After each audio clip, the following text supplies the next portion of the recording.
Ration card holders కోసం ముఖ్యమైన notice. Ration card గడువు త్వరలో ముగుస్తుంది. చివరి తేదీకి ముందే ఇలా చేయండి. రేషన్ కార్డ్ హోల్డర్ల కోసం ఇక్కడ ఒక ముఖ్యమైన నోటీసు ఉంది. రేషన్ కార్డ్ కోసం మీ eKYC electronic know your customer గడువు త్వరలో ముగియనుంది. కాబట్టి గడువు కంటే ముందే రేషన్ కార్డ్ ఈకేవైసీ ప్రక్రియను పూర్తి చేయడం తప్పనిసరి. మీరు ఈ ప్రక్రియను చేయడంలో విఫలమైతే మీరు అన్ని రేషన్ కార్డు ప్రయోజనాలను కోల్పోతారు. చాలా కాలం క్రితమే రేషన్ కార్డు ఈకేవైసీ పూర్తి చేయాలని ప్రభుత్వం ప్రజలకు సూచించిన విషయం మనందరికీ తెలిసిందే. ఇప్పుడు ఈ ప్రక్రియ గడువు ముగుస్తున్నందున రేషన్ కార్డ్ హోల్డర్లు తమ వివరాలను సంబంధిత రేషన్ కార్డ్ డీలర్లతో నమోదు చేసుకోవాలి మరియు వాటిని ధృవీకరించాలి.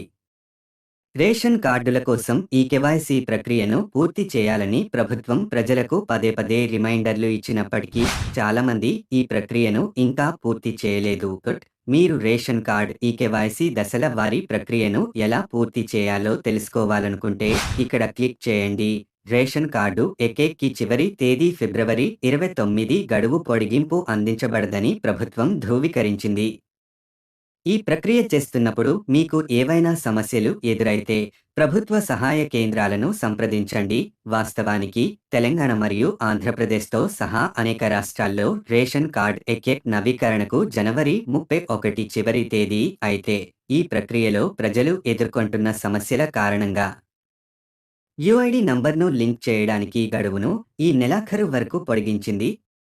రేషన్ కార్డుతో ఈ ప్రక్రియ వెనుక ఉన్న ప్రధాన ఉద్దేశం రేషన్ కార్డులకు సంబంధించిన అవకతవకలను తొలగించడం. ఇందులో లబ్ధిదారులు స్థలాలను మార్చడం మరియు మరణించిన కుటుంబ సభ్యులను చేర్చడం.